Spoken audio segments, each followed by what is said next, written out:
الحمد لله نحمده ونستعينه ونستغفره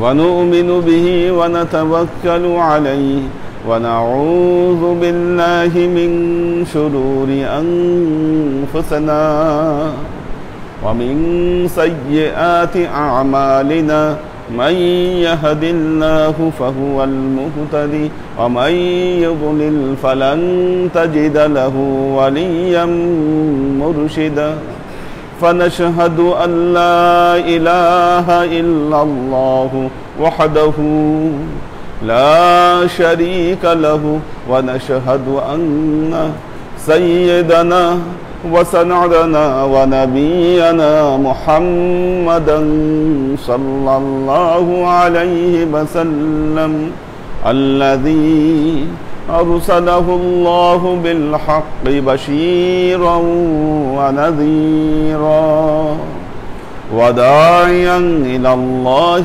بإذنه وسراجا منيرا وقال الله تعالى في كلامه المجيد وفرقانه الحميد ما كان محمد أبا أحد من رجالكم ولكن رسول الله وخاتم النبيين وكان الله بكل شيء عليما إن الله وملائكته يصلون على النبي يا أيها الذين آمنوا صلوا عليه وسلموا تسليما صلى الله على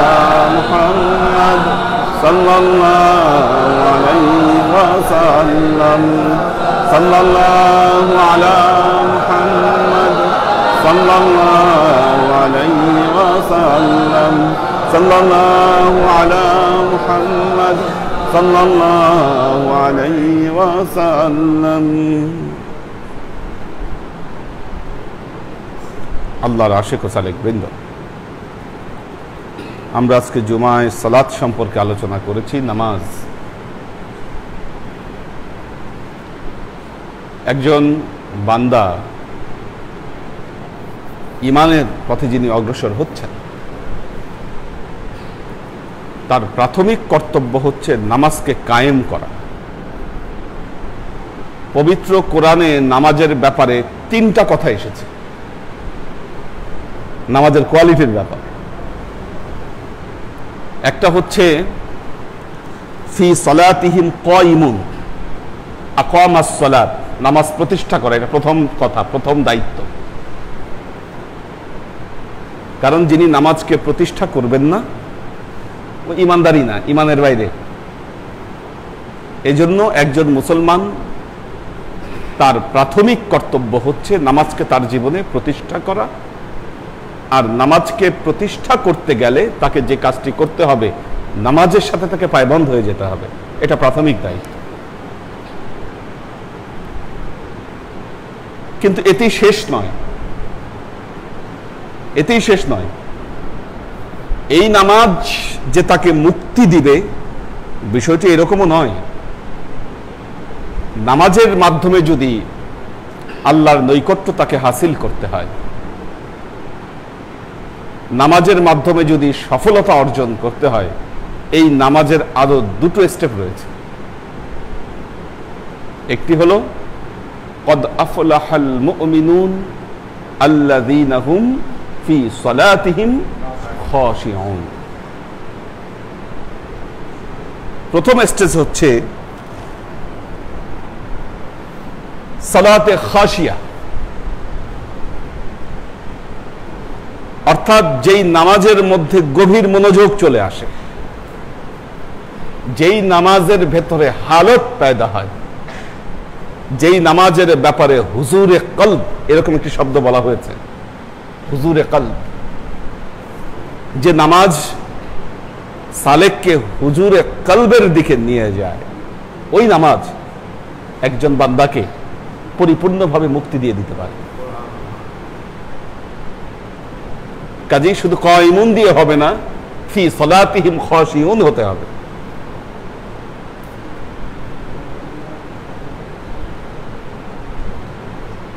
পবিত্র কোরআনে আরেকটি কথা বলা হয়েছে,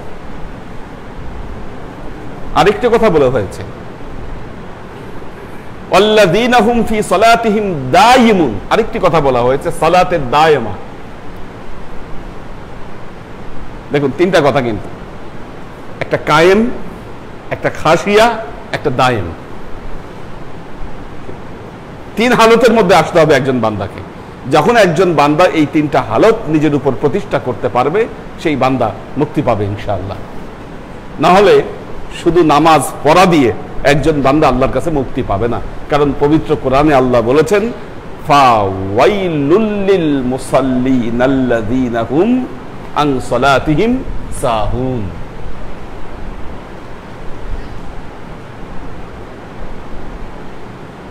যারা লোক দেখানো নামাজ পড়ে, লোক দেখানো নামাজ, যেই নামাজের মধ্যে আবেগ নাই, যেই নামাজের সাথে আল্লাহর সাথে তার সংযোগ নাই, আল্লাহ বলছেন ফাওয়াইলুল লিল মুসাল্লিন, ওই সমস্ত নামাজিরা ওরা ধ্বংস হোক, দোজখে যাবে তারা,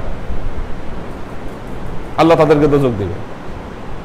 কাজে এই অবস্থা থেকে বাঁচার জন্য আমাদেরকে খাশিউন এবং দায়িমুন এই হালতের মধ্যে আমাদের আসতে হবে। এখন কোশ্চেন হচ্ছে, তাহলে এই সালাতে খাশিয়া এটা কি? অনেকেই বলেন, এই কোশ্চেন অনেক মানুষের। আমরা যখন টেলিভিশনগুলোতে প্রোগ্রাম করি, যেটা প্রশ্ন উত্তরের প্রোগ্রাম, শত শত ফোন আসে এই ব্যাপারে যে হুজুর নামাজে মনোযোগ আসে না, কি করব? এটা একটা মেজর কোশ্চেন। নামাজ পড়ি কিন্তু মনোযোগ আসে না, আসলেই তো এটা একটা বড় প্রবলেম। কারণ যতক্ষণ নামাজ পড়লাম, উঠা বসা করলাম, সারা দুনিয়া ঘুরে ফেলছি আমি নামাজের মধ্যে, আকাশ বাতাস পাতাল সবকিছু আমার ঘোরা শেষ। এখান থেকে বাঁচার জন্য আমাদেরকে সালাতে খাশিয়া প্রতিষ্ঠা করতে হবে, বাঁচতে হবে তো, নাহলে উপায় নাই। কিন্তু নাহলে আমি ফাওয়াইলুল লিল মুসাল্লিনের মধ্যে পড়ে যাব। পবিত্র কোরআনে আবার আল্লাহ আরেক জায়গায় বলেছেন, ওয়া ইযা ক্বামু ইলাস সালাত ক্বামু কুসালা। আল্লাহ বলছেন পবিত্র কোরআনে, ওয়া ইযা ক্বামু ইলাস সালাত, যখন তারা নামাজে দাঁড়ায়, ক্বামু কুসালা, কুসালা শব্দটা ব্যবহার করছেন, অলসতা নিয়ে নামাজে দাঁড়ায়। অর্থাৎ সেই নামাজের মধ্যে কোনো জোশ নাই। একটা জোশ থাকে তো, একটা উদ্দীপনা থাকে তো। আল্লাহ বলতেছে নামাজে কোনো উদ্দীপনা নাই, কোনো জোশ নাই, যে নামাজে দাঁড়াচ্ছে কমু কুসালা, একদম নিষ্প্রাণ নামাজ। কাজেই আমাদেরকে নিষ্প্রাণ নামাজ থেকে বাঁচতে হবে, সালাতে খাশিয়া আমাদেরকে প্রতিষ্ঠা করতে হবে। এটা যদি আমরা করতে পারি, ইনশাআল্লাহ আমরা এই নামাজ আমাদের জন্য মুক্তির কারণ হবে। আল্লাহর আশিক ও সালেক। সালাতে খাশিয়া কি? বহু মানুষ সালাতে খাশিয়ার বহু রকম ব্যাখ্যা দিয়েছে। আপনারা জানেন যে বাংলাদেশে একটা ইসলামিক গ্রুপ আছে, তাদের নাম হচ্ছে হিজবুত তাওহীদ। নাম শুনছেন কিনা? হিজবুত তাওহীদ। এদের ইমাম হচ্ছে বাইজিদ খান পন্নী। বাইজিদ খান পন্নী, এটা ইমাম বলে না, বলে এমাম। কি এমাম? সবগুলা উচ্চারণ আর কি এরকম। ইসলাম, ইসলাম না, ইসলাম। আচ্ছা, এখন ওনারা সালাতে খাশিয়ার সিস্টেম বের করছে। আপনারা যদি ওই নামাজ যদি দেখেন, ভিডিও আছে বিভিন্ন সামাজিক যোগাযোগ মাধ্যমগুলোতে, নামাজ নিয়ে ফাইজলামি। কি আল্লাহু আকবার এরকম এরকম করে, আর সব একসাথে রুকুতে চলে যায়। ঠিক আছে? আবার সামি আল্লাহু লিমান হামিদা এরকম দাঁড়ায় যায় সব একসাথে। ঠিক আছে? আবার এরকম আবার যখন আল্লাহু আকবার সব একসাথে সেজদায় চলে যায়, মানে একটা সার্কাস। হ্যাঁ, আর্মি কমান্ড। আপনি ওই নামাজ দেখলে বুঝবেন যে এটা সার্কাস ছাড়ার কিচ্ছু না। ওরা এইভাবে নামাজ শিখায়। আরো ভেতরগত বহু জিনিস এখানে আছে।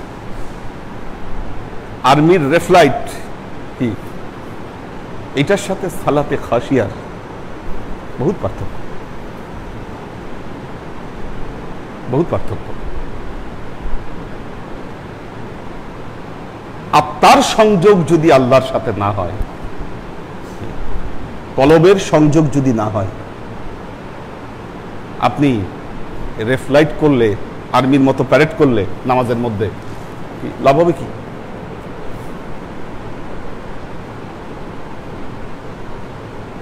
দেখবেন একদল আছে নামাজের মধ্যে পায়ের সাথে পা মিলাইতেই হবে, কোনি আঙ্গুলের সাথে কোনি আঙ্গুলে, এই জন্য পা যত ফাঁক করা লাগুক, ফাঁক করতে গিয়ে যদি লুঙ্গি হাঁটুর উপরে উঠে যায় তারপরে ঠিক আছে, কিন্তু পা মিলাইতে হবে, পায়ের সাথে পা লাগাই দাঁড়াইতে হবে, এছাড়া উপায় নেই। ওনাদের এলাকায় আছে এরকম। হ্যাঁ, উঠে দিতে হবে। আপনি হ্যাঁ, আচ্ছা, আপনি কানি আঙ্গুলের সাথে কানি আঙ্গুল আপনি মিলে, আচ্ছা, আপনি কানি আঙ্গুলের সাথে কানি আঙ্গুল লাগাইলেন, তাই বলে কি শয়তান আপনার ঘাড়ে চাপে নাই? কি আপনি কি এটা করাতে, যারাই এই কাজ করছেন নামাজের মধ্যে কানি আঙ্গুলের সাথে কানি আঙ্গুল মিলাইছেন, দেখে কি নামাজ একেবারে শয়তানি প্রভাব মুক্ত হয়ে গেছে? এমন কেউ প্রমাণ দিতে পারবেন? লাভটা কোথায় হচ্ছে? তো আল্লাহর আশেক ও সালেক বৃন্দ, দেখুন এই ব্যাপারে সমাধান একমাত্র ওলিয়া উলিয়ারা পৃথিবীতে দিয়ে গেছে, ওলিয়া উলিয়ারা দিয়ে গেছে। দেখুন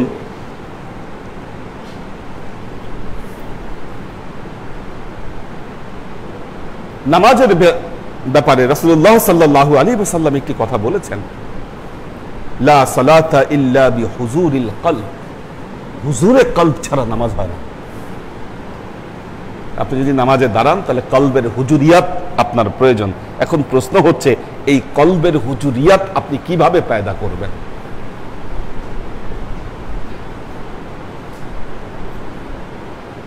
আল্লাহর আশিক ও সালেক বৃন্দ, দেখুন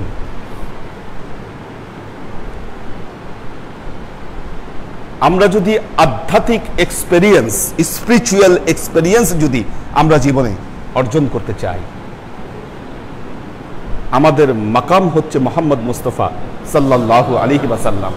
আল্লাহর নবী ছাড়া কেউ আল্লাহ পর্যন্ত পৌঁছাতে পারবে না। পৃথিবীতে যত বড় বড় ওলিয়া উলিয়া আছেন তারা এই পথই মানুষকে দেখাই দিয়ে গেছেন। খাজা মঈনুদ্দিন চিশতি রহমতুল্লাহ আলাইহি সহ, বড় পীর আব্দুল কাদের জিলানী রহমতুল্লাহ আলাইহি সহ, এইদিকে আল্লাহর যত বড় বড় ওলিয়া উলিয়ারা পৃথিবীতে এসেছেন তারা প্রত্যেকেই এই পথগুলো মানুষকে দেখিয়ে দিয়েছেন।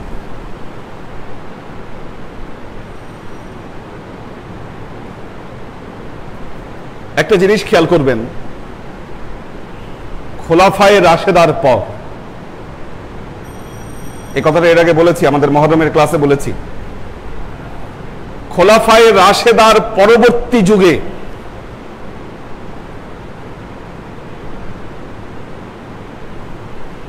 ইসলামের মধ্যে যে একটা বিশৃঙ্খলা তৈরি হয়েছিল,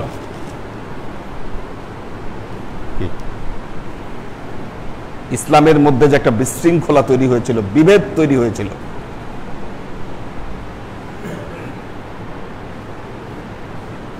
ভয়াবহ অবস্থা। কারণ হযরত আলী এবং হযরত মুআবিয়ার ইন্তেকালের পর মুসলিম জাহানের খলিফা কে ছিল বলেন তো? বলতে পারবেন কে ছিল?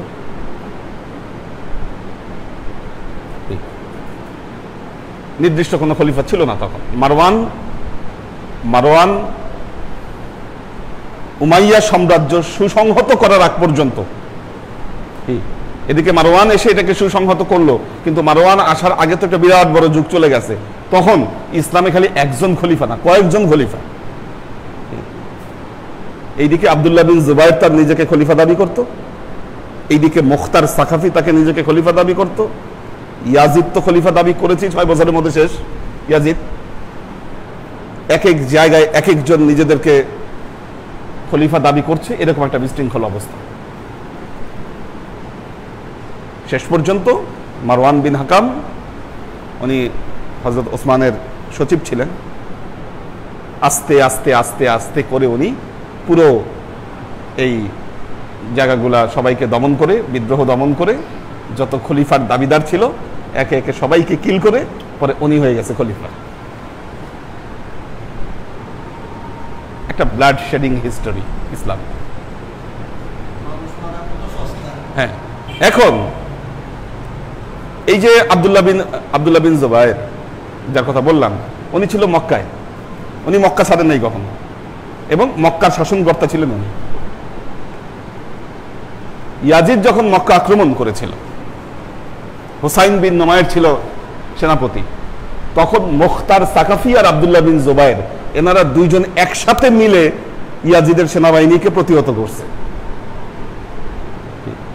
যুদ্ধ যখন শেষ হয়েছে, পরবর্তীতে আব্দুল্লাহ বিন জুবায়ের আবার এই মুখতার সাকাফিকে হত্যা করছে।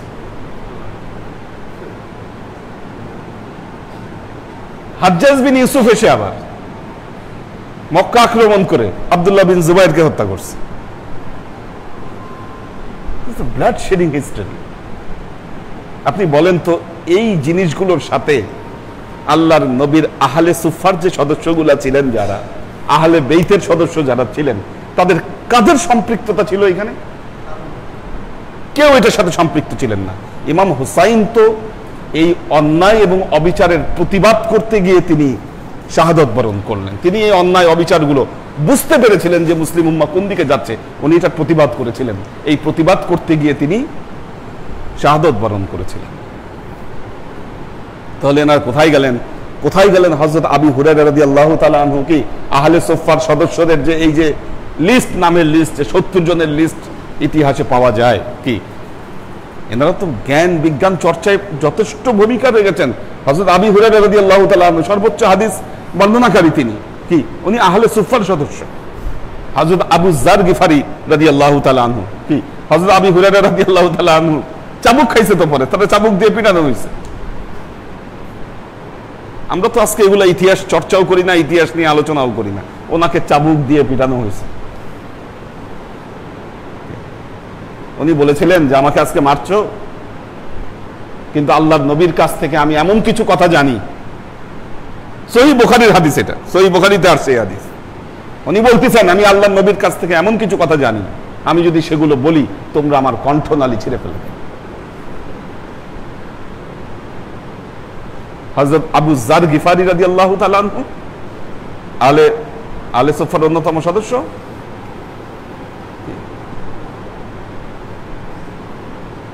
ওনাকে নির্বাসনে দেওয়া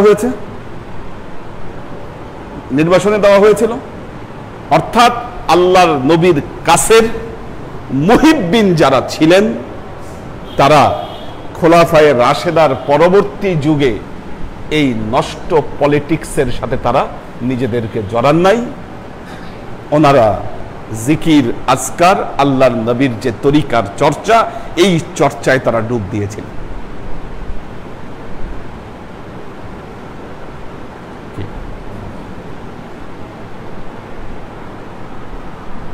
জাগতিক লোক যাদের মধ্যে বেশি ছিল, ক্ষমতা নিয়ে কামড়াকামড়ি যারা করছে, কি তারা ওই লাইন তাদের সম্পূর্ণ ভিন্ন। আজকেও বর্তমান যুগে আমরা কিন্তু এই দুটো ধারা দেখতে পাই।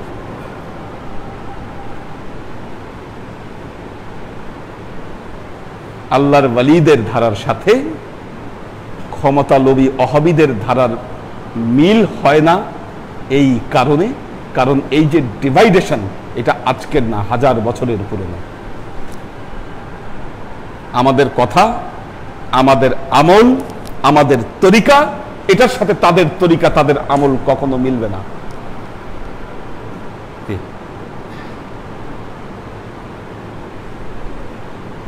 যে মারওয়ান যার কথা বললাম, উনি খুতবা দিতে গেছে, আল্লাহ নবীর একজন সাহাবী জামার টাইনে ধরছে ওনার। এই মিয়া, নবীর সময় তো আমল এমন ছিল না, তুমি এমনি করতেছো কেন?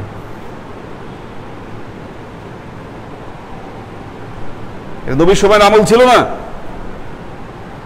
হযরত আবু হুরায়রা বলেছিলেন, সব চেঞ্জ করে ফেলতেছো তোমরা, নবীর যুগে যা ছিল তোমরা সব চেঞ্জ করে ফেলছো। বুখারীতে আসছে এই বর্ণনা, পড়িয়েছি আমি আপনাদেরকে। আফসোস করছেন যে কি হচ্ছে এগুলো। সেই ধারায় আজকে আমরা পথ হারিয়েছি,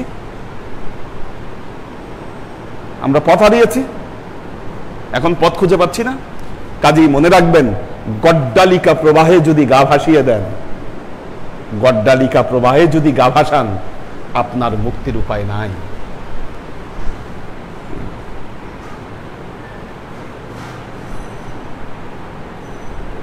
আল্লাহর সাথে সংযোগ, আল্লাহকে অর্জন করা, নামাজে হুজুরিয়াত পয়দা হওয়া, এটার সাথে এগুলার কোনো সম্পর্ক নাই।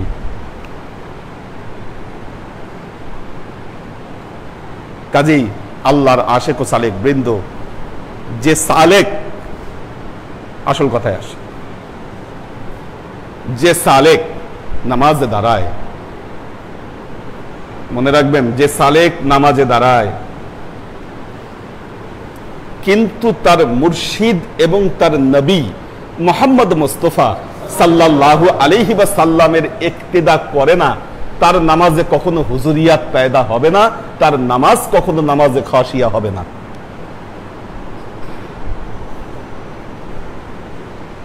বিষয়টা ব্যাখ্যার প্রয়োজন। আসি, বেসিক কথা হচ্ছে এটা,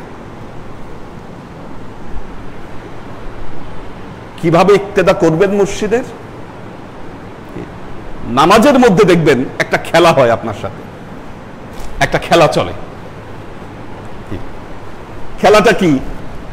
আপনার আত্মা নিয়ে, কি আপনার আত্মা নিয়ে শয়তান আর ফেরেশতাদের মধ্যে ফাইটিং হচ্ছে। শয়তান ছো মারে এটাকে, আপনার চিন্তাকে শয়তান ছো মারে। কি ছো মেরে কি করে? নিয়ে যায় মসজিদ থেকে বের করে বহু দূর নিয়ে যাচ্ছে। ফেরেশতারা আছে আবার, তারা আবার বলতেছে কইনেস, ওটাকে ধরে এনে আবার নিয়ে আসতেছে মসজিদে জায়গা মতো। কি দেখবেন, এই টানা হেসরার মধ্যে আপনি থাকেন নামাজের মধ্যে। বাস্তব কিনা বলেন, আপনার অভিজ্ঞতা কি বলে? এই নামাজের মধ্যে টানা হেসরার মধ্যে আছেন, একবার মসজিদের বাইরে চলে যান, একবার বাসায় চলে যান, একবার কই কই যে যান, কোনো ঠিক ঠিকানা নাই, কোথা থেকে কোথায় চলে যান, আসমান জমিন পাতাল যত কিছু আছে।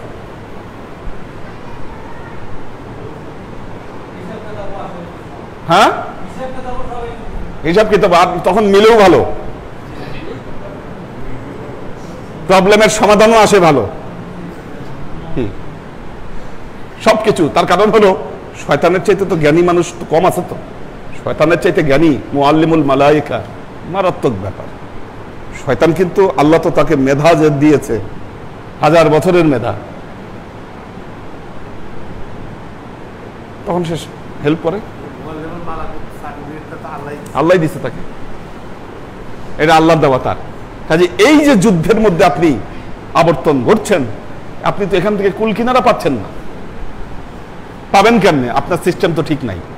ঠিক, যে সালেক নামাজে দাঁড়িয়েছেন, মনে রাখবেন, যার সামনে নামাজে তার মুর্শিদ নাই, মুহাম্মদ মুস্তাফা সাল্লাল্লাহু আলাইহি ওয়াসাল্লাম নাই, তার নামাজে হালত পয়দা হবে না। তাহলে কি করতে হবে আপনাকে? মনে রাখবেন, সর্বাবস্থায় ডান দিকে থাকবে আপনার মুহাম্মদ মুস্তাফা সাল্লাল্লাহু আলাইহি ওয়াসাল্লাম, বাম দিকে থাকবে আপনার মুর্শিদ নামাজের সময়। বলেন, চেহারা দরকার নাই, আপনি ইক্তিদা করতেছেন, যখন ইক্তিদা করেন তখন কি সামনের চেহারা দেখে ইক্তিদা করেন না পিছে দেখে ইক্তিদা করেন? কি ঠিক তেমনি আল্লাহর নবীকে যখন আপনি সামনে রাখবেন, আল্লাহর নবীর নুরানি অবয়বটা শুধু আপনার সামনে থাকবে।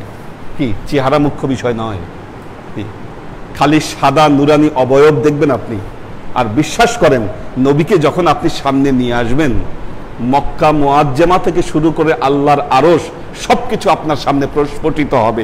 এটা শুধু প্র্যাকটিসের ব্যাপার, আল্লাহর কসম করে বলছি,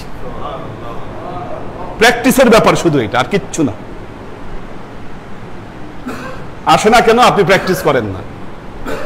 আপনি প্র্যাকটিসে নিয়ে আসেন, একদিনে হবে না।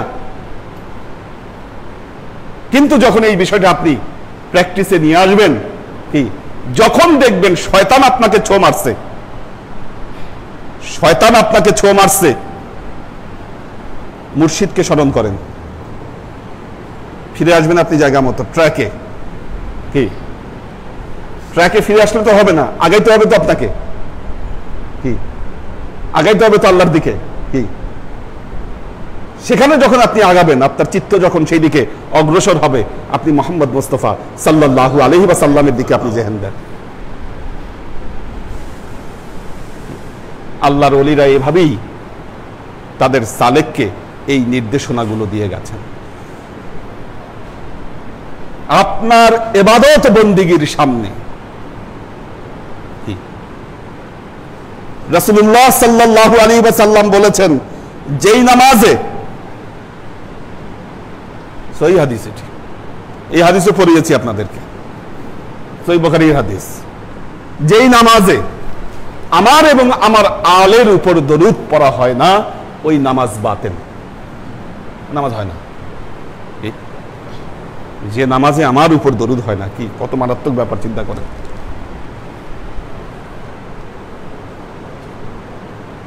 দরুদ ও সালাম দুটোই। আচ্ছা, একটা জিনিস, নামাজের মধ্যে আপনি যদি কাউকে সালাম দেন, নামাজ পড়তেছেন, কেউ আসছে, আপনি যদি বলেন আসসালামু আলাইকুম, নামাজ থাকবে? কি নামাজ ভেঙে যাবে? কিন্তু আপনি নামাজের মধ্যে যখন বলতেছেন আসসালামু আলাইকা আইয়ুহান নবী, কি আপনি যখন নামাজে বলতেছেন আসসালামু আলাইকা আইয়ুহান নবী, কি আপনার নামাজ ভাঙতেছে? বরং এটা না বললে আপনার নামাজই হচ্ছে না। আপনি আসসালামু আলাইকা আইয়ুহান নবী,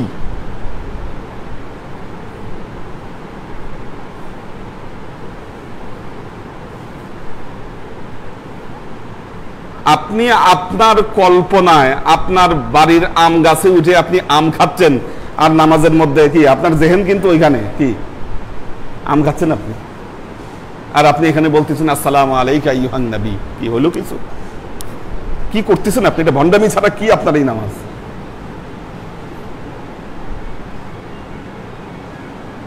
কাজী আল্লাহর আশিক ও সালেক বৃন্দ, আমাদের ইক্তিদা তো ঠিক নাই, আমাদের ইক্তিদা ঠিক নাই। আর ইক্তিদা ঠিক নাই বলি আমাদের নামাজগুলো পরিপূর্ণ হচ্ছে না। আল্লাহর আশিক ও সালেক বৃন্দ, আপনারা জানেন, আব্বা একটা কথা বলতেন, বলতেন তোমার মুর্শিদের পেছনে নামাজ পড়লে তুমি কি 1 লক্ষ নামাজের সওয়াব পাবা, বলতেন না? প্রসিডিউরটা আসলে এখানে।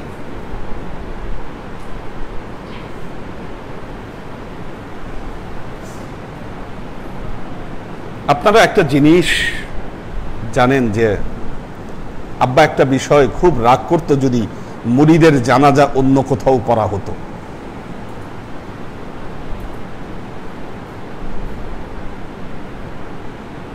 বাট হোয়াই, এটা একটা কোশ্চেন আসে, কেন? কারণ মৌলবীরা যেভাবে জানাজা পড়ায়, আসলে এটা জানাজা হয় না।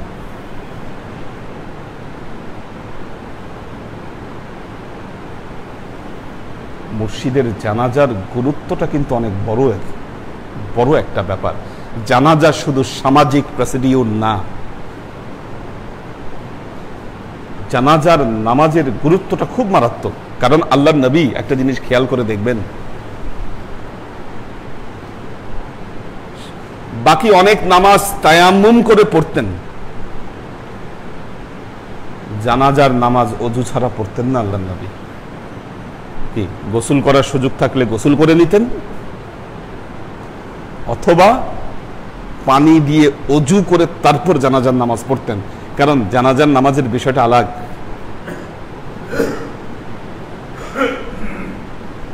আপনি বাকি নামাজ হলো না হলো সেটার একটা বড় বিষয় আছে, কিন্তু জানাজার নামাজ যদি পরিপূর্ণ না হয়, মাইয়েতের জানাজা, তার তো শেষকৃত্য এটা তো ঠিক মতো পূরণই হলো না।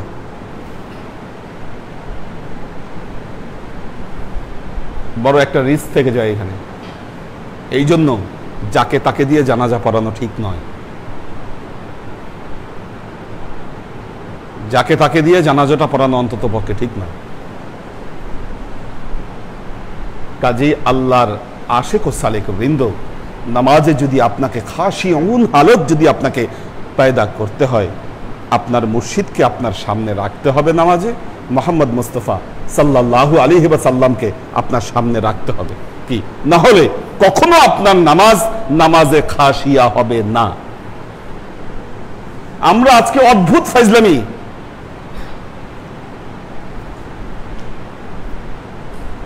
নামাজের মূল মন্ত্র আমরা সীমাবদ্ধ করে ফেলেছি। হাত কোন জায়গায় বাঁধবো, এটা হলো খুব মুখ্য বিষয়, যে নাভির তলে হাত বাঁধবো না আমি বুকের মধ্যে হাত বাঁধবো।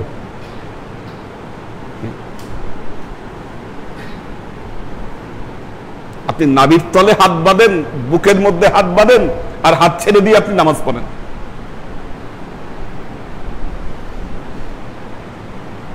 নামাজের মধ্যে দুনিয়া ঘুরলে আপনার ওই নামাজে কি লাভ হবে?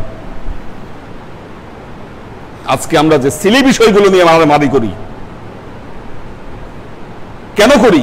তার কারণ হচ্ছে শয়তান আসলে আসল জায়গা থেকে আমাদের নজর ঘুরিয়ে দিয়েছে। আরে জোরে আমিন বলবো না আস্তে আমিন বলবো, এটা নিয়ে মারামারি নামাজের মধ্যে। কেমন আহাম্মক আমরা!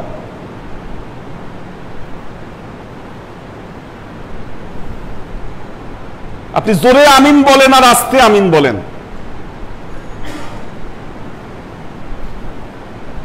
নামাজের মধ্যে যদি আপনার হুজুরে কলব যদি না আসে, যদি হালত আপনার যদি পয়দা না হয়, আপনি জোরে আমিন বলে আপনি কি ফাটায় ফেলবেন আর আস্তে আমিন বলে কি ফাটায় ফেলবেন?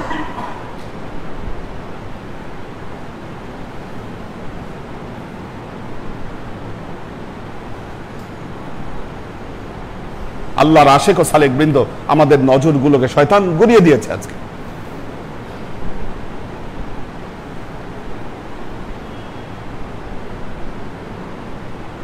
দেখুন, আল্লাহ মানুষকে একটা ক্ষমতা দিয়েছে, এটা শুধু মানুষেরই এই ক্ষমতাটা আল্লাহ দিয়েছে মানুষকে। ইমাজিনেশন, ইমাজিন করতে পারে মানুষ। পবিত্র কোরআনে এটাকে বাসার বলা হচ্ছে, বাসার।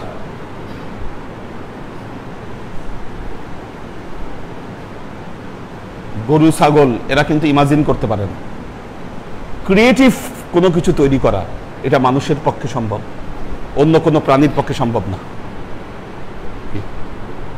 এই পৃথিবীতে ক্রিয়েটিভ কিছু করা এটা মানুষের পক্ষে সম্ভব।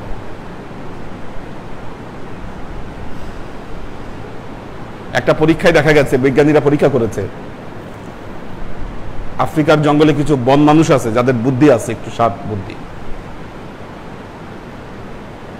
বোতলের মধ্যে বাদাম ভরে রেখে দিলে বোতলের মুখা খুলে যে বাদাম খাইতে হয়, মুখা খুলে যে বাদাম খাবে, ওইটা ওদের সামনে দাঁড়ায় আপনি মুখা ঘুরে যদি খুলে খান বাদাম, তখন ওরা খুলে বের করে খেতে পারতেছে। তার 5 মিনিট পরেই আবার তাদেরকে নতুন ভাবে ওইটা দেন, কি পারবে না। পেঁয়াজ ঘুরে যে খুলে খেতে হয় এটা তাদের জেহেন থেকে চলে গেছে।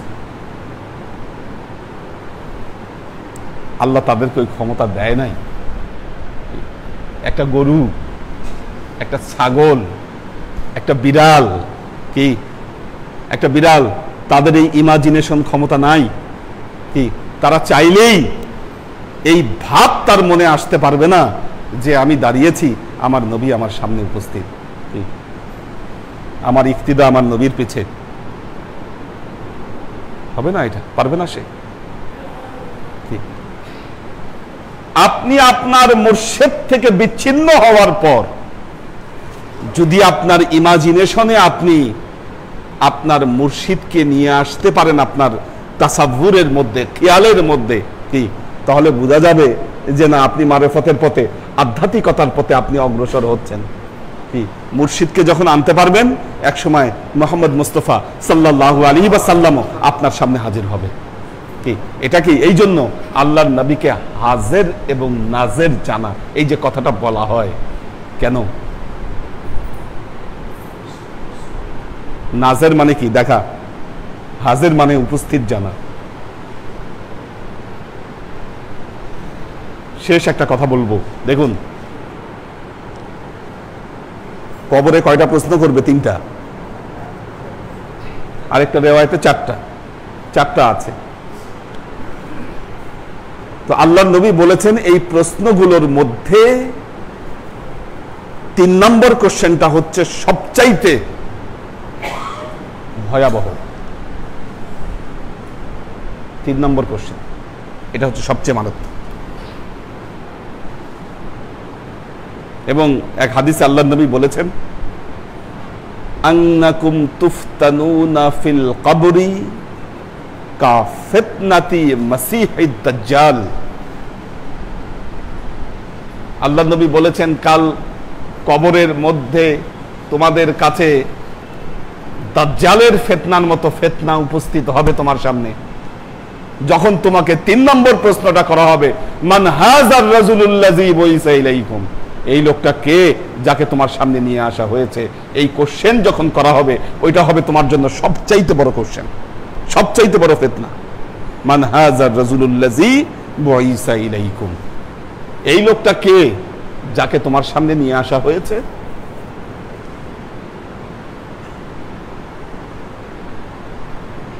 কি কোশ্চেন করবে না? এটা করবে কিনা? কখনো এই প্রশ্নটা নিগুড় তত্ত্ব বোঝার চেষ্টা করেছেন?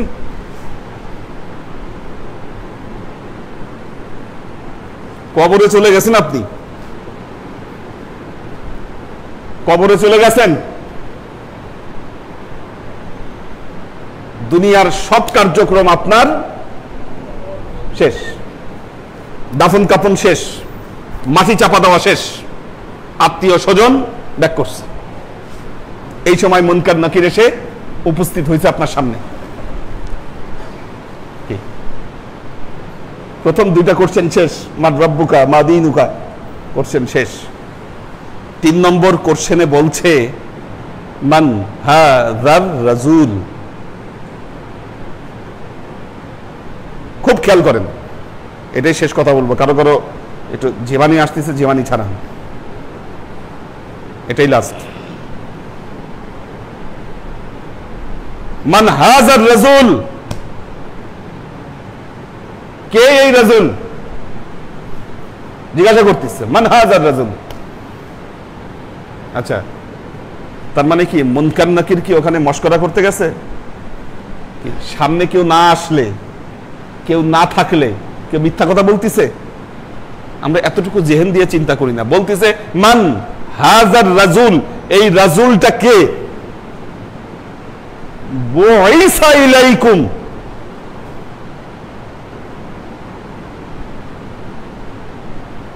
যাকে তোমার কাছে পাঠানো হয়েছে। কে এই লোক? কে? তার মানে কি উপস্থিত ওখানে কেউ? উপস্থিত। আল্লাহ নবী বলতেছেন, যারা এই উত্তর দিবে হাযা মুহাম্মাদুর রাসূলুল্লাহ সাল্লাল্লাহু আলাইহি ওয়াসাল্লাম, সে মুক্তি পাবে। এই অ্যানসার দেওয়ার সাথে সাথে ফায়ুনাদি মুনাদিয়্যিম মিনাস সামাই, আকাশ থেকে আল্লাহ পক্ষ থেকে বান্দাকে ডাকবে, এই মুনকার নাকিরকে বলবে, কদ সাদ্দাকা আবদি, এই সত্য কথা বলছে আমার বান্দা। অরফিসুহু মিনাল জান্নাহ অলবিসুহু মিনাল জান্নাহ আফতাহ বাবা কবরাহু ইলা বাবিল জান্নাহ। আর কোনো ডিস্টার্ব না, তাকে এখনই জান্নাতি লেবাস পরায় দাও, কবর জান্নাতি গালিচা দিয়ে ভরে দাও, তার কবরের সাথে এখনই জান্নাতের সংযোগে স্থাপন করে দাও। কি একটা অ্যান্সার! কি যখনই অ্যান্সারটা দিয়ে ফেলতে পারছে, আর কোনো ডিস্টার্ব হবে না। মান হাযা রাজুলুল্লাযী বুইসা ইলাইকুম, তার মানে কি আল্লাহর নবী যার কাছে উপস্থিত হচ্ছে, যিনি শনাক্ত করতে পারছেন নবী মুহাম্মদ মুস্তাফা সাল্লাল্লাহু আলাইহি ওয়াসাল্লামকে, তিনি মুক্তি পাবেন।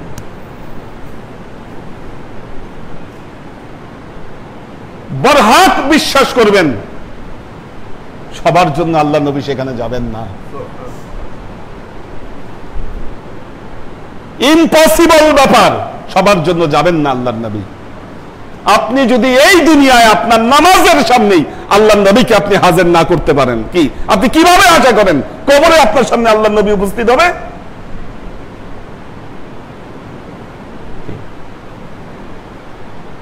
যার মুর্শিদ নাই জীবনে, যার নসল নাই, যার তরিকা নাই মুহাম্মদ মুস্তাফা সাল্লাল্লাহু আলাইহি ওয়াসাল্লাম পর্যন্ত, তার সামনে কেমনে আসবে আল্লাহর নবী?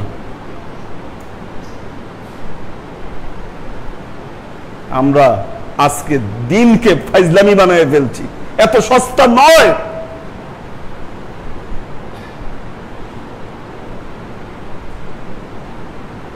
আল্লাহর আশিক ও সালেক বৃন্দ, বাঁচতে হলে আল্লাহর নবীর সাক্ষাৎ আপনাকে লাভ করতেই হবে। আর যতক্ষণ পর্যন্ত আপনি আপনার নিরুদ্ধ চিন্তা চেতনা, আপনার ধ্যান জ্ঞানে মুহাম্মদ মুস্তাফা সাল্লাল্লাহু আলাইহি ওয়াসাল্লামকে আপনি না আনতে পারবেন, কবরে গিয়ে আপনি তার দেখা পাবেন না।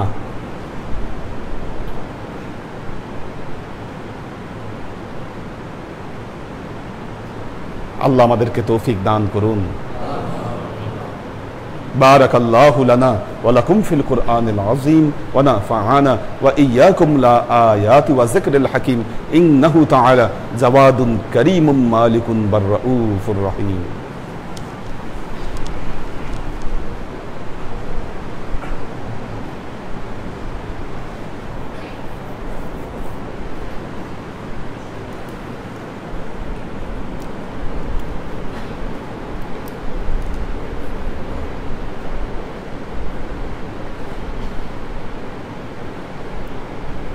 সুমাইয়া নহিন দিশা, আমাদের নাজিমউদ্দিন ভাইয়ের ফ্যামিলি আছেন।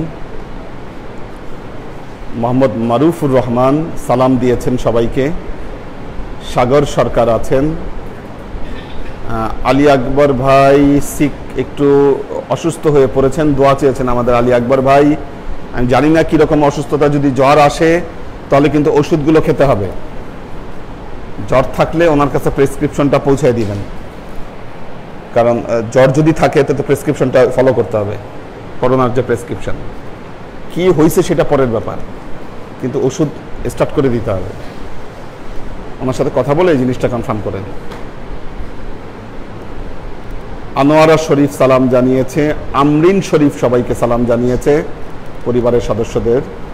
সৈয়দুন্নেসা ইরানি, মোহাম্মদ সেলিম, আব্দুস সাত্তার, আরিফা শেখ, মোহাম্মদ সেলিম সালাম দিয়েছেন। লুনা তাবাসসুম লুবনা সালাম দিয়েছেন। আরিফা শেখ সালাম দিয়েছে। আমিনা বেগম, আব্দুল হাফিজ, সালমা বেগম, পাখির ভেজ হুজুর আসসালামু আলাইকুম। উনি অসুস্থ, আমাদের পারভেজের ওয়াইফ আর কি, দোয়া চেয়েছে সবার কাছে। আব্দুল হাফিজ ভাই সালাম দিয়েছে। সাগর সরকার সালাম দিয়েছে। মোবাইদুর রহমান, সুরভি আক্তার নিপা সালাম দিয়েছে, দোয়া চেয়েছে সবার কাছে। লুনা তাবাসসুম লুবনা সালাম দিয়েছে। মুস্তাহিদ নূর মাহিন, মাহিন আছে ক্লাসে। আজকে ক্লাসের রেকর্ডটা রেখে দিও, এটা সবার জন্য খুব দরকারি, ক্লাসটা শুনতে হবে এটা। ফাইম ফাইজুল্লাহ, ওমর শরীফ, ওয়াসিম খান।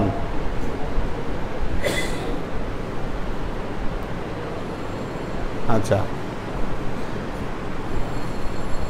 ওমর শরীফ জিজ্ঞাসা করছে, হুজুর আসসালামু আলাইকুম,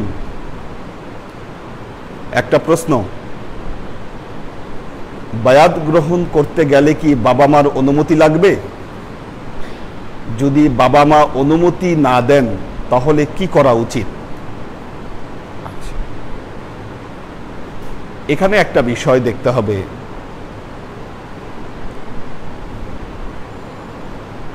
কিছু লোক আছে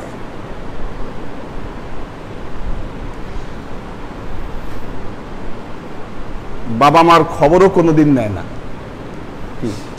গ্রামে আছে হয়তো বাবা মা, ঠিক আছে, খবরও নেয় নাই, জীবনে যত কাজ করে কোনো কাজের জন্য বাবা মার কোনো অনুমতি নাই,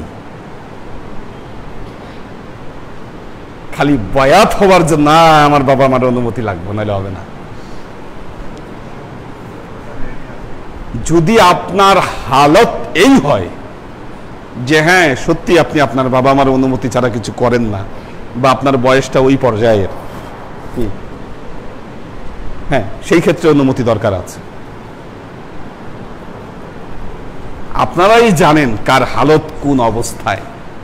কি আজকালকার ছেলে পেলে বলেন তো বাবা মারে কতটুকু মানে, কয়জন আছে যারা এই কথাগুলা বলে কি অনুমতি লাগবে বাবা মার। আমি দেখেছি অধিকাংশ ক্ষেত্রে বগেডা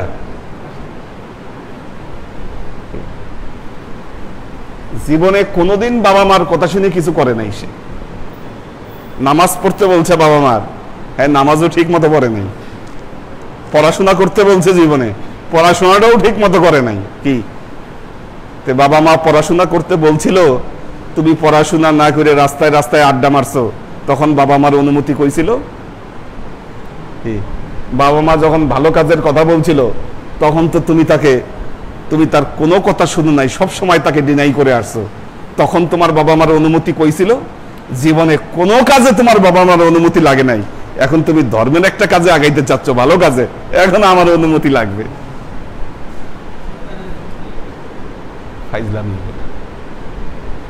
কাজেই আপনাকে হালত দেখতে হবে যে আসলে হালতটা কার কোন পর্যায়ে আছে তার।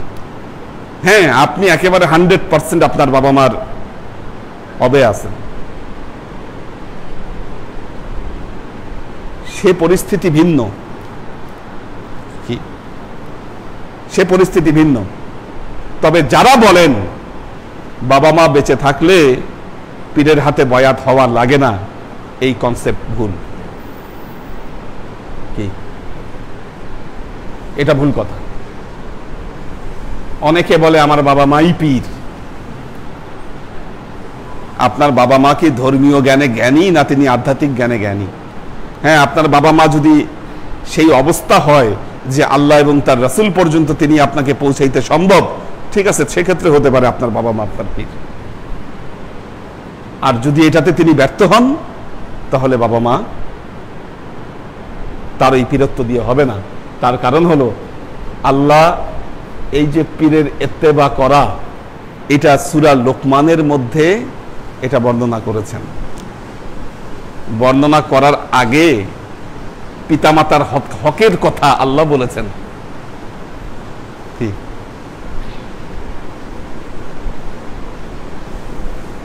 এরপর বললেন ওয়া ইন জাহাদুকা আল্লাহ তুশরিক মা লাইসা লাকা বিহি ইলমুন, যদি তোমার বাবা মা তোমাকে শিরক করতে বলে বা তোমাকে এমন কোন বিষয়ে তোমাকে চাপ দেয় ধর্ম বিরুদ্ধ, ধর্ম বিমুখ, ফালা তুতিহুমা, ওই সময় তাদেরকে তোমরা ইত্তেবা করবা না।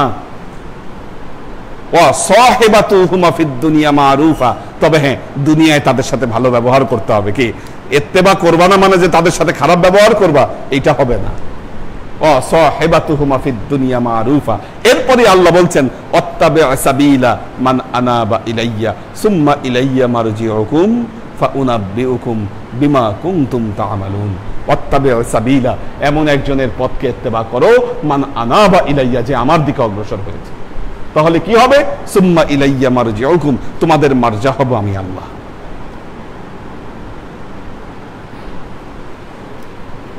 আশা করি বুঝতে পারছেন। আচ্ছা, আমাদের আব্দুল হাফিজ ভাই একটি প্রশ্ন করেছেন যে আসসালামু আলাইকুম হুজুর, আমার একটা প্রশ্ন ছিল, মোমবাতি জ্বালিয়ে কেক কেটে জন্মদিন পালন করে, ইসলাম এই বিষয়ে কি বলে? ইসলামে জন্মদিবস পালন করার নিয়ম কি? আচ্ছা, একটা জিনিস, একটা হচ্ছে বেদাত। কি, হোয়াট ইজ দ্য বেদাত? প্রথমে এই সংজ্ঞায় আসি, এটা রাখেন। বেদাত কি বলেন? হ্যাঁ, না, ইসলামের পরিপন্থী কর্মকাণ্ড হারাম, এটা নট বেদাত। মান সান্না ফিল ইসলামি সুন্নাতান কাবিহাতান, দেখুন খেয়াল করে দেখেন, মান সান্না ফিল ইসলামি, যে ব্যক্তি ইসলামের মধ্যে এমন কিছু প্রবর্তন করলো, ইসলাম মানে ধর্মের মধ্যে, ধর্ম মানে ইবাদতের মধ্যে সে এমন কিছু প্রবর্তন করলো, এদারও শেষ হয় নাই তো, যে এমন কিছু প্রবর্তন করলো যেটা আদৌ ধর্ম নয়, সেটা বেদাত। খেয়াল করেন, ইবাদতের মধ্যে কিছু প্রবর্তন করার অর্থ কি? ইবাদতের মধ্যে প্রবর্তন করার অর্থ কি? ইবাদত কি? আসলে যেটাতে আমরা সওয়াবের আশা করি, কি? দিস ইজ দ্য ইবাদত, গোলামি। অর্থাৎ সেটাই ইবাদত যেটায় সওয়াবের আশা থাকে। মনে রাখবেন, কি? সওয়াবের আশা না থাকলে কিন্তু এটা ইবাদত না। ঈমানাও ওয়া ইহতিসাবান, দুটো জিনিস। ঈমানাও ওয়া ইহতিসাবান, সওয়াবের আশা না থাকলে ওটা বন্দেগী হবে না, ওটা অন্য কিছু। আচ্ছা, এখন যেমন ধরেন আমাদের সমাজে কিছু মানুষ যে কথাগুলো বলতেছে শবে বরাতে গোস্ত রুটি খাওয়া বেদাত।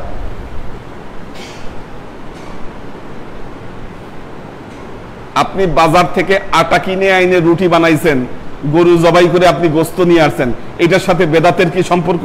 কি বিসমিল্লাহ বলে জবাই করে তো আপনি খাচ্ছেন, এটার মধ্যে আপনি বেদাত কই খুঁজে পাইলেন? হ্যাঁ, বেদাত তখনই হবে কেউ যদি মনে করে শবে বরাতের রাতে গোস্ত রুটি খাইলে আমার সওয়াব আছে।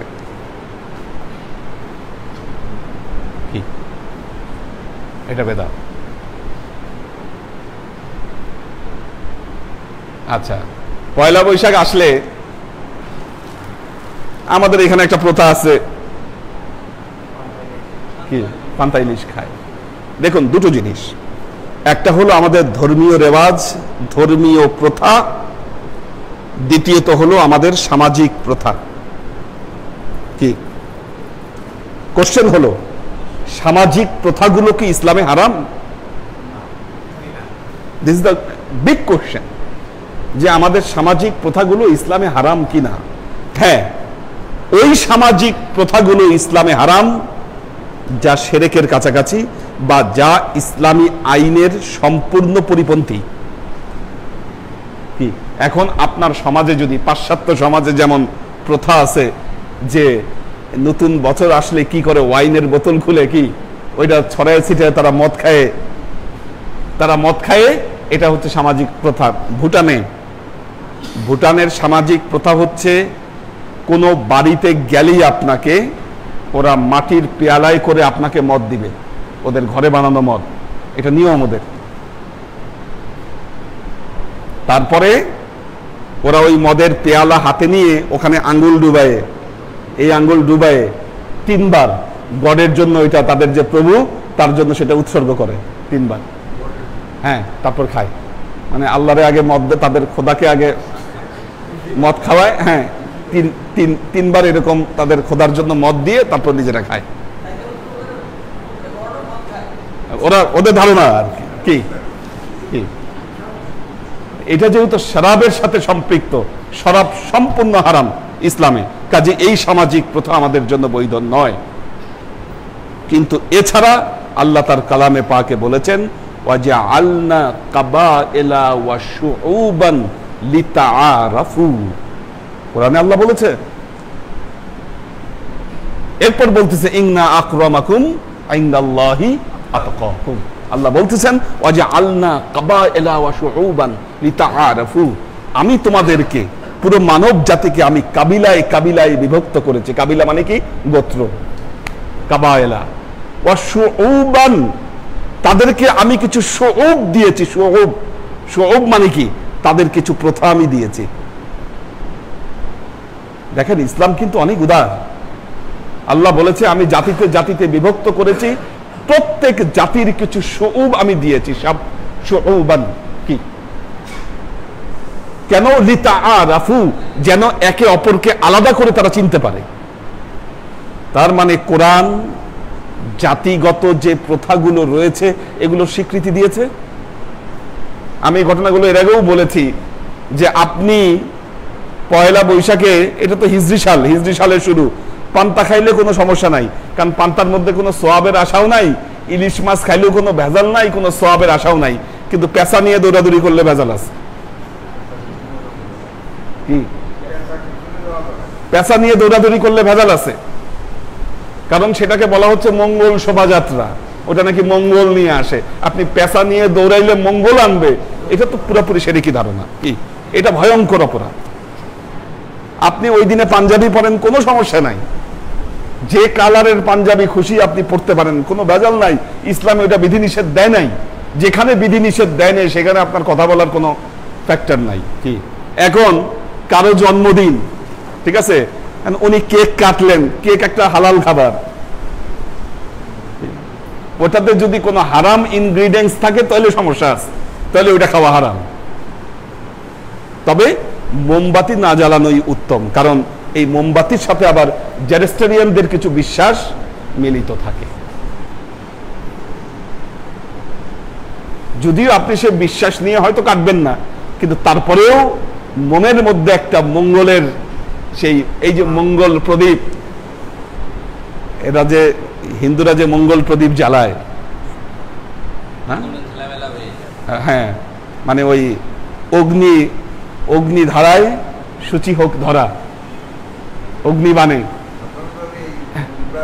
হ্যাঁ, কোনটা? আমি জানি না কেন, আমি এটার কনসেপ্ট সম্পর্কে আমি নিশ্চিত না, কেন মোম জ্বালায় আমি জানি না, কিন্তু এটাতে হ্যাঁ, তো আল্লাহ ভালো জানে কেন জ্বালায় বাকি, এটা সম্বন্ধে আমার ধারণাটা ক্লিয়ার না। তো বিষয় হচ্ছে যে আপনি ধরেন মিলাদ পড়তেছেন, আপনি মিলাদে যদি মিষ্টির বদলে কেক দেন, কি তাইলে বেদাত হবে? কোনো ভেজাল আছে? তবে হ্যাঁ, যেই কেক বড়দিনে যেই কেক গির্জায় যিশুর জন্য উৎসর্গ করা হয়েছে ওই কেক হারাম, ওইটা খাওয়া যাবে না, ওই কেক খাওয়া যাবে না। আপনি জন্মদিনে কেক কাটেন, সমস্যা নাই।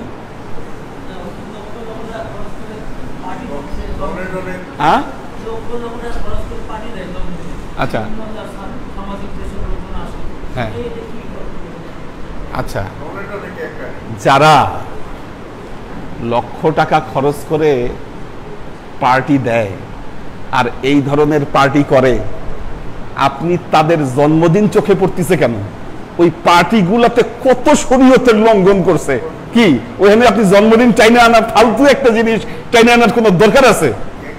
কে পর্দা করে ওই সমাজে যারা লক্ষ টাকা খরচ করে পার্টি করে জন্মদিনের? কি না পর্দা আছে, না পুশিদা আছে, না নামাজ আছে, না কোনো কিছু আছে। আমাদের ভেজাল হলো সমাজ অন্যায় ভরে গেছে, ওইটা নিয়ে আমাদের কোনো মাথা ব্যথা নাই, চোখে পড়ে না। কে জন্মদিনে কেক কাটলো আর কে না পড়লো, ওইটা হচ্ছে আমার মাথা ব্যথা।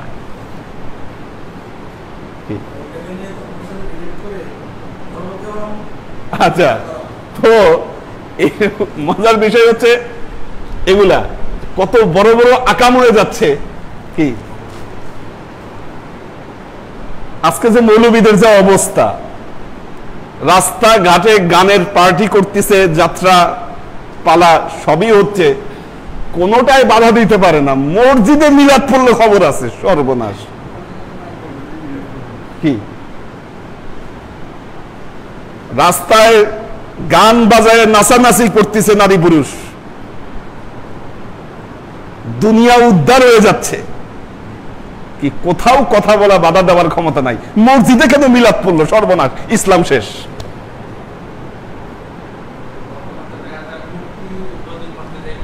হ্যাঁ, তো এখন ঘটনা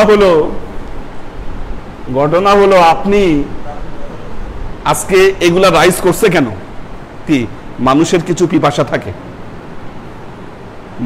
পিপাসা থাকে, আমি একটা আর্টিকেল লিখেছিলাম মর্শিয়া সাহিত্যের উপর, ওইটা ইরানে পাবলিশ হয়েছিল একটা ইন্টারন্যাশনাল সেমিনারে। তো বাংলাদেশে মর্শিয়া সাহিত্যের উদ্ভব কেন হয়েছিল?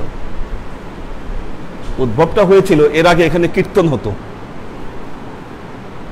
হতো। হিন্দুদের যখন কীর্তন হতো আর ঢোলে বাড়ি দিত, মুসলমানদেরকে ঘরে আটকায় রাখা যেত না, সব বাড়িও যেত, দৌড়ে তো কীর্তন শুনতে, কি মজা ওখানে। আর সর্বনাশ, একটা গ্রামের মধ্যে এত বড় একটা আয়োজন, মারাত্মক ব্যাপার।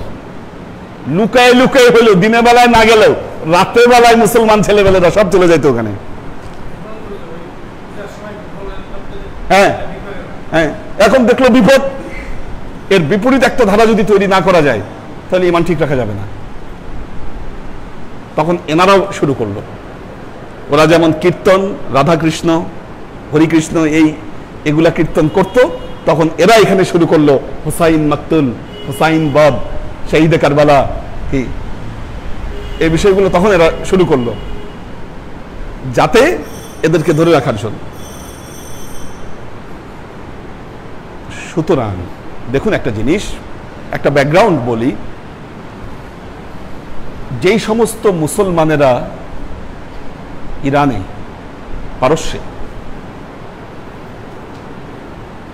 পারস্যে প্রথম ইসলাম নিয়ে গেলেন খলিফা ওমরের সময় সেনাপতি ইয়াকুব লেইস সাফার। মুসলিম সেনাপতি ছিলেন ইয়াকুব লেইস সাফার। উনি পারস্য সম্রাট ইয়াজদে গার্দেসেভম পরাজিত করে পারস্য দখল করে মুসলমানরা। আমি একটা জিনিস চিন্তা করি, ওই সময়ে মুসলমান সেনাপতিদের সাথে যেই সমস্ত সাহাবীরা ছিলেন, তাদের যে উদারতা, তাদের যে দৃষ্টিভঙ্গি, কি ইসলাম কিন্তু এমনি এত স্প্রেড করে নাই। আজকের দিনের এই সংকীর্ণ মনা মৌলবীদের দ্বারা ইসলামের ওই বরত্ব এবং মহত্ব বোঝা সম্ভব নয়। একটা জিনিস দেখবেন, আমরা বলি নামাজ বলি, আসলে তো কোরআনে বলা হচ্ছে সালাত। রোজা বলি, যেটা সাওম। আমরা আমাদের কথায় খোদা বলি। তার মানে পারস্যে যখন ইসলাম নিয়ে গেলেন মুসলমানেরা, আমি ইরান ঘুরে একটা বিষয় কনফার্ম হয়েছি, ইরানের ইসলামে ইরানিদের জাতিগত যত পুরনো ঐতিহ্য ছিল তারা সব রেখে দিচ্ছে। তবে হ্যাঁ, ইসলাম বিরোধী যত কনসেপ্ট ছিল সেগুলোকে বাদ দেওয়া হয়েছে। যেমন ওদের সবচাইতে বড় উৎসব নওরোজ।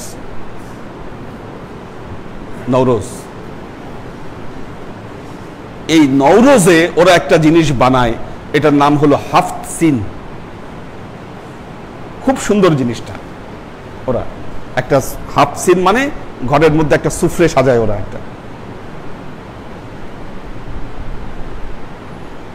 সেটার মধ্যে বিভিন্ন জিনিস। হাফ সিন মানে এমন 7টা বিষয় সেখানে থাকে, যেই 7টা বিষয়ের প্রথম শুরু হয়েছে সিন দিয়ে। যেমন সিব মানে আপেল রাখে। আপেল হচ্ছে সৌন্দর্যের প্রতীক বা যে কোনো একটা প্রতীক হিসাবে আপেলটা রাখে। সামানু হচ্ছে ওদের এক ধরনের মশলা, ওইটা রাখে।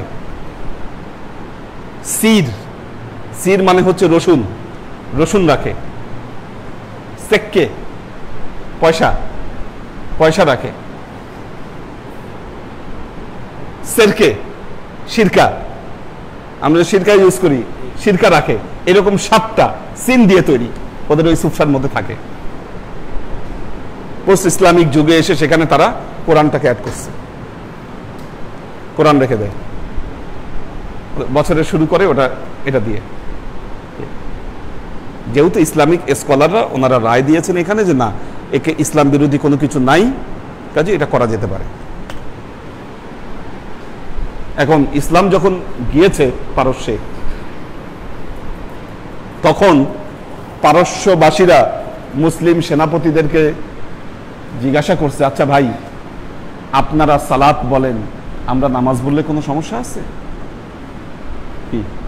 ওনারা বলছেন না, সমস্যা নেই, বলতে পারো, বলতে পারো।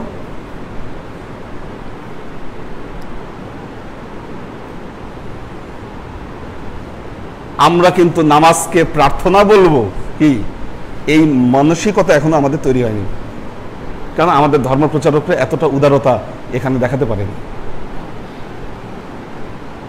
ব্যাপারটা বুঝতে পারছি কি? ইসলাম কিন্তু সেজন্য সেখানে স্প্রেডও করেছে। আরেকটা যেটা সব, তালেবানরা যখন আফগানিস্তান দখল করে, আসলে কেন তালেবানরা এখানে সাস্টেইন করতে পারলো না? এখানে বড় একটা বৌদ্ধ মূর্তি ছিল,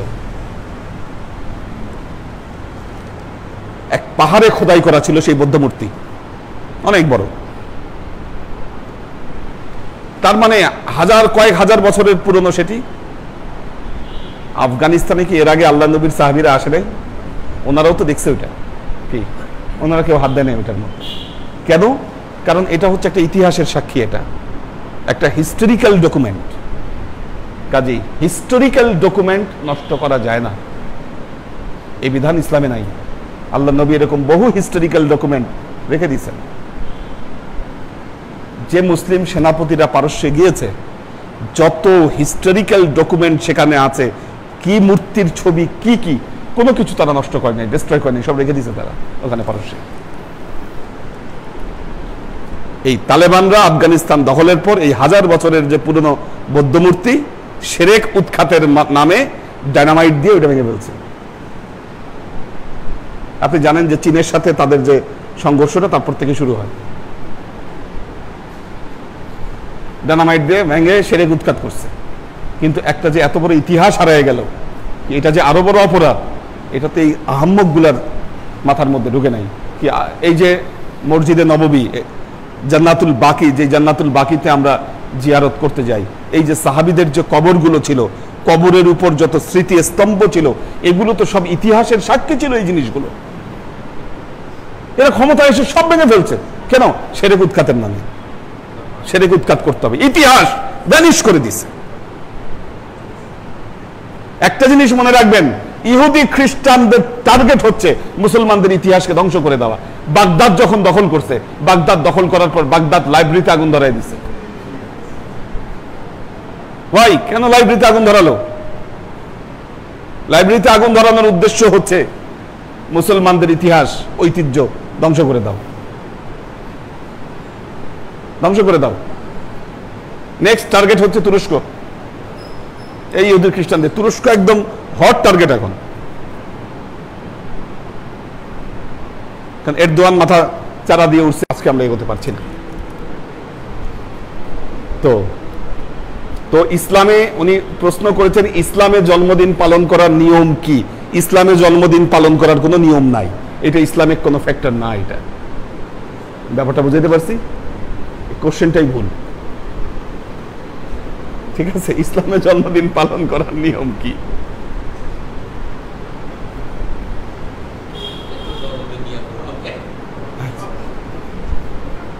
হুজুর আসসালামু আলাইকুম। হুজুর কিছু মনে না করলে একটা কথা বলি। জাহান্নামের কঠিন আযাব ও শাস্তি নিয়ে একটা ক্লাস নিলে ভালো হতো। হ্যাঁ ঠিক আছে, এটা আমরা নিব ইনশাল্লাহ, আমরা সামনে ইনশাল্লাহ নিব এই ব্যাপারে ক্লাস।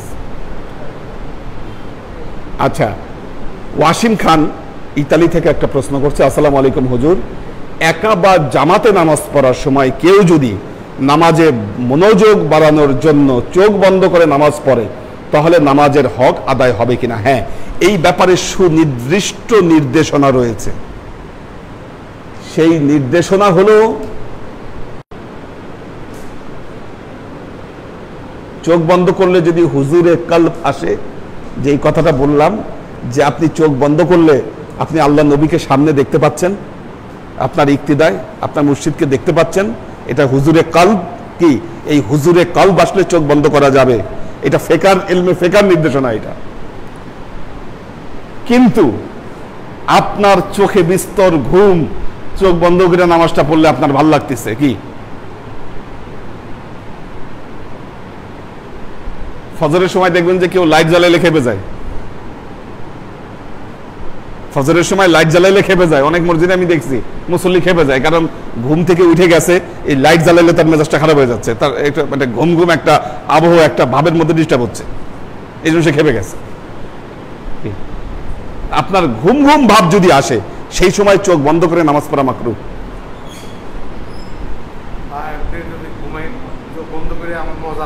হ্যাঁ, দুনিয়াবি মজা লাগে বা আপনার যে আরাম লাগে ওই সময় মাকরুহ, ওইটা করা যাবে না। কিন্তু যদি হুজুরে কলব আসে তাহলে সেই ক্ষেত্রে চোখ বন্ধ করে নামাজ পড়া যাবে। এটা একদম ফিকহ প্রতিষ্ঠিত মাসলা।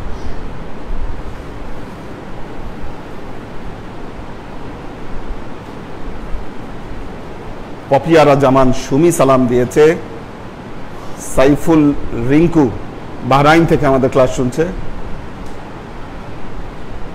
দীপা উষা বলেছে আসসালামু আলাইকুম হুজুর, অসাধারণ আলোচনা। কহিনুর বেগম সালাম দিয়েছেন। শামসুস সাদিকিন সালাম দিয়েছে। সুরভি আক্তার নিপা সালাম দিয়েছে। আমাদের আক্তারুজ্জামান ভাই আছেন, আক্তারুজ্জামান ভাই দোয়া চেয়েছেন।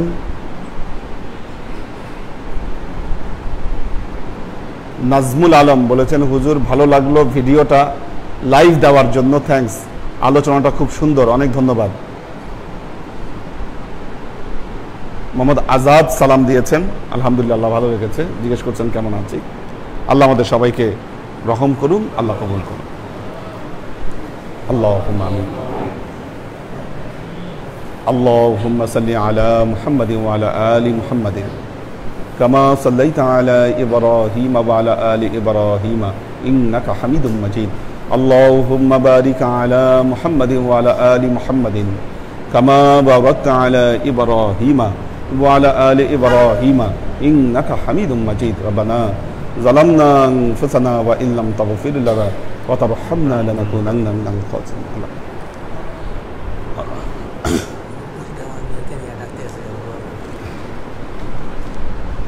ربنا ظلمنا أنفسنا وإن لم تغفر لنا وترحمنا لنكونن من الخاسرين. آتنا في الدنيا حسنة وفي الآخرة حسنة وقنا عذاب النار. ربنا لا تزغ قلوبنا بعد إذ هديتنا وهب لنا من لدنك رحمة إنك أنت الوهاب. اللهم إنك عفو تحب العفو فاعف عني يا غفور الرحيم الودود. اللهم نور قلوبنا بنور الإيمان ونور قلوبنا بنور الإسلام ونور قلوبنا بنور الإحسان وزين أخلاقنا بنور محمد صلى الله عليه وسلم. اللهم إنا نسألك علما نافعا رزقا واسعا عملا مقبولا شفاء من كل داء قلبا خاشيا ذهنا ذاكرا إيمانا كاملا توبة قبل الموت راحة عند الموت ونجاة بعد الموت. اللهم إنا نسألك رحمتك في كل درجة فلاح في كل أمر ونعوذ بك من الشرك والشك والنفاق والبدعة ومن كل وسوسة الشيطان. يا الله يا رحمن يا مالك الله, আমরা এতক্ষণ তোমার দরবারে যে সমস্ত আমলকে উপস্থাপন করলাম ত্রুটি মুক্তভাবে, এই আমলগুলোকে তুমি আমাদের তরফ থেকে কবুল করে নাও। এই আমলের যাজা আমাদের প্রিয় নবী হযরত মুহাম্মদ মুস্তাফা সাল্লাল্লাহু আলাইহি ওয়াসাল্লামের কাছে পৌঁছে দাও। আল্লাহ আমাদের নবীর পরিবারবর্গের কাছে তুমি এর যাজাকে পৌঁছে দাও। এই দুনিয়ার সমস্ত আম্বিয়ায়ে কেরাম, সাহাবায়ে কেরাম, তাবেঈন, তাবেঈন, ওয়ালি আউলিয়া, গাউস, কুতুব, আমাদের মা বাবা, ভাই বোন, আত্মীয় স্বজন, এই দরবার থেকে যত পীর ভাই বোন চলে গেছে সবার রূহে আল্লাহ তুমি এর যাজাকে পৌঁছে দাও। আল্লাহ তুমি আমাদের জীবন থেকে সমস্ত অভাব, অভিযোগ, বালা, মুসিবত, দুঃখ, কষ্ট, রোগ, শোককে দূরীভূত করে দিয়ে দৃঢ় হস্তে তোমার দ্বীনের খেদমতের তৌফিক তুমি আমাদেরকে দান করো। আজীবন যেন তোমার হেদায়েতের পথে প্রতিষ্ঠিত থাকতে পারি সে তৌফিক তুমি আমাদেরকে দান করো। সুবহান রাব্বিকা রাব্বিল ইজ্জাতি আম্মা ইয়াসিফুন সালামুন আলাল মুরসালিন ওয়ালহামদুলিল্লাহি রাব্বিল আলামিন ওয়াজআল আখিরু কালিমাতিনা ইনদাল মাউত লা ইলাহা ইল্লাল্লাহু মুহাম্মাদুর রাসূলুল্লাহ সাল্লাল্লাহু